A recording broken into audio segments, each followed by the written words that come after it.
You're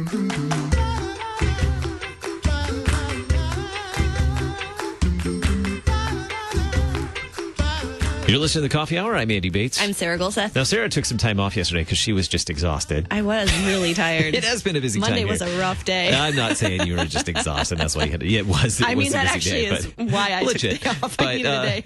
Yeah, everybody needs some time off to rest. But, how do we manage that?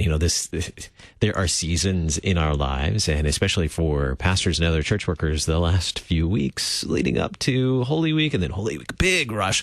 How do we manage that? And, the ministry's still going on. There are still needs in the congregation. Mm-hmm. How do you balance that all out?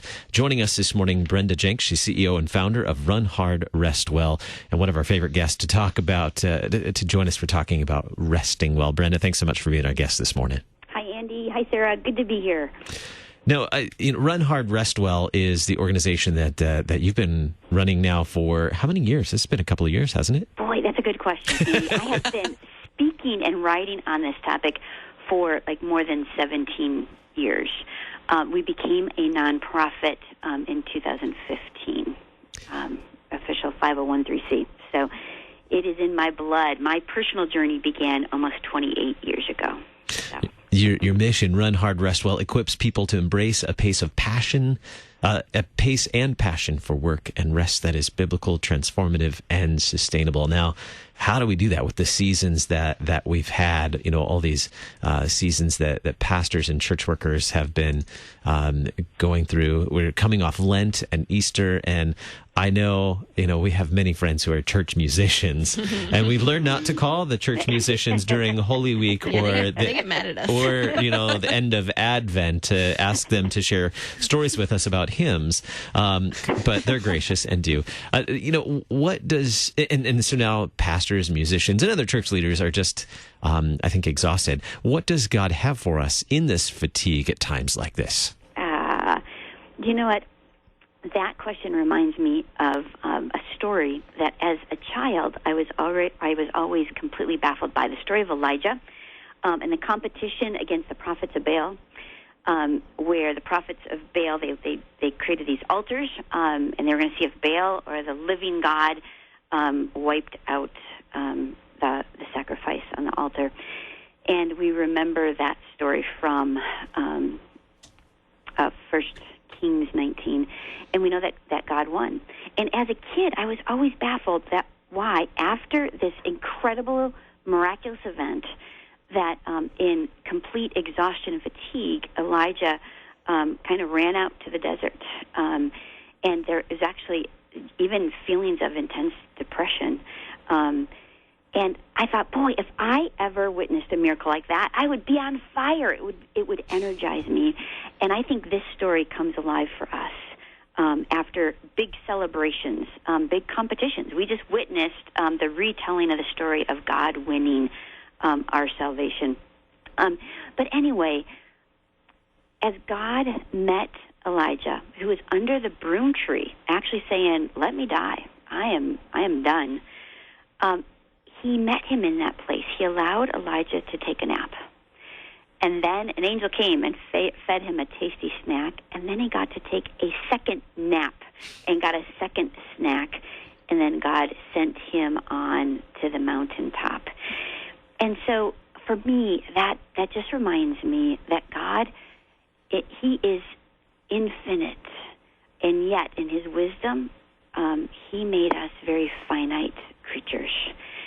It is not a crime for us to be tired at this season of the church year, and different seasons of all of our lives, depending on our own calendars. There are points where we are deeply exhausted.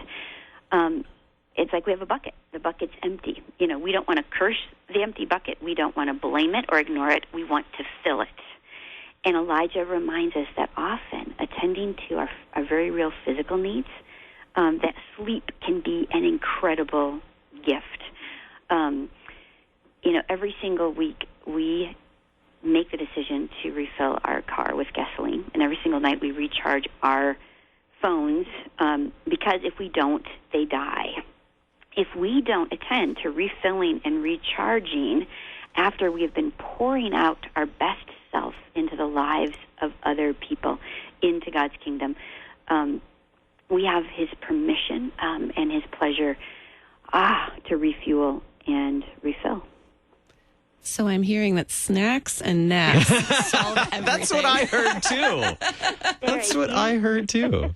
You got that. It is that simple. It is that. There's more to it. There's other parts, and we might go there. But yeah, permission and God's delight to attend to our very physical, real bodies. If snacks and naps don't happen in our household, there is, well, it's tears not pleasant. And anger. Right. But I mean, that's an interesting and that's point. just me. Right.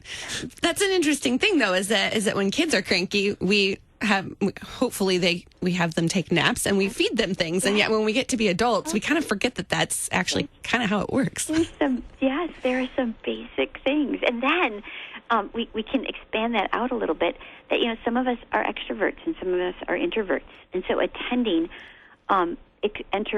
being an introvert and being an extrovert is not about how much we talk, but it's how we regain our energy. And so if we are introverted after a big thing, we really need to prioritize, guard, and protect some quiet time off so that we can recharge. And if we're extroverted, after all that big push, we might need to make sure that there is some very personal, refreshing celebration, fun time with people in our inner circle who really feed our souls, that we can let down and laugh and enjoy and connect.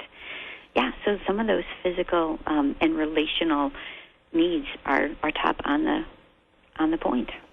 How are some other ways that we can work toward allowing ourselves to have that refreshing and refilling of our buckets? It can be hard for us to allow ourselves to be in that space. Yeah. I think two things come to mind, and I think Jesus really speaks to these. I absolutely love John 4:6. John 4:6 tells us, this is about Jesus. He's about to meet the woman at the well. But he says, but it begins, tired as Jesus was from his journey, he sat down. Jesus was self-aware. Sometimes it's easier for me to understand Jesus as God, but he also was a real live man who got blisters and hangnails, who knew hunger pains, and he physically knew fatigue. We have to be okay with our fatigue, that not to see it as a dishonorable thing, but just a reality. I also love the fact that Jesus, there's lots of different teaching points about Jesus in the boat when he fell asleep. But I love the fact that Jesus was physically that tired. He had been pouring out so much of his best self that he was that tired. There's no sin in our fatigue. It's how God made human beings. So to release the guilt, to be self-aware, to recognize, when we need a snack and a nap. But Jesus also powerfully talks to us about guilt. So often we refuse to attend to our needs for rest and a break because guilt overwhelms us. The needs around us are so great, the opportunities. How dare I take a break when there's so much? I love the story in Mark 1, starting in 29. Jesus landed at Peter's mother-in-law's house, and she was sick with a fever, and Jesus heals her. And the story says that word got out that Jesus, the healer, was there, and that people, as the sun was going down, people were bringing the sick to Jesus. I'm going to guess that Jesus probably had a long night as he met and connected with people and loved on people and taught them and healed them. And we know Jesus had a short night sleep that night. Being a well-rested, fueled person does not mean that life goes perfectly in rhythm, but that we attend. And so the next part of the story says, early in the morning, before the sun was up, Jesus went out to the hills to pray.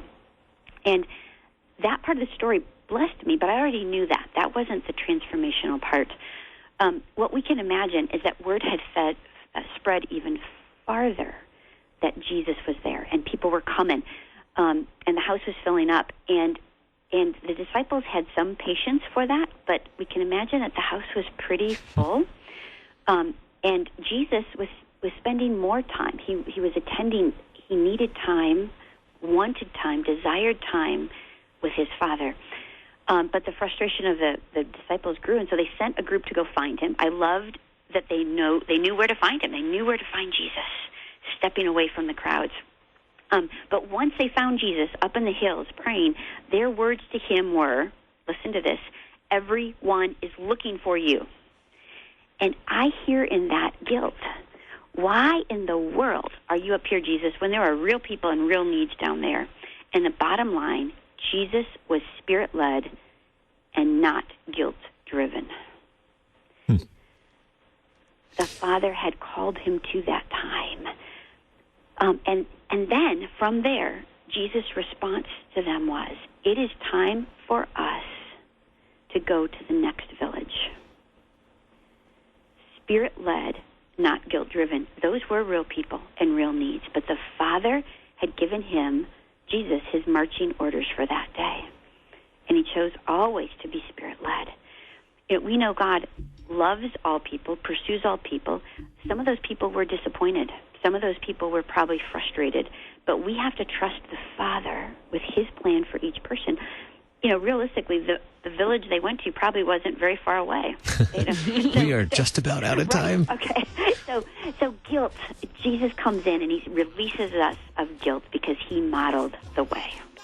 And he is the way. Mm-hmm. Yeah. He is. He is the way. Brenda, thank you so much for joining us today on the Coffee Hour. RunHardRestWell.com. Check it out. Thanks so much for being our guest. All right. Thanks, Andy. Thanks, Sarah. Take care.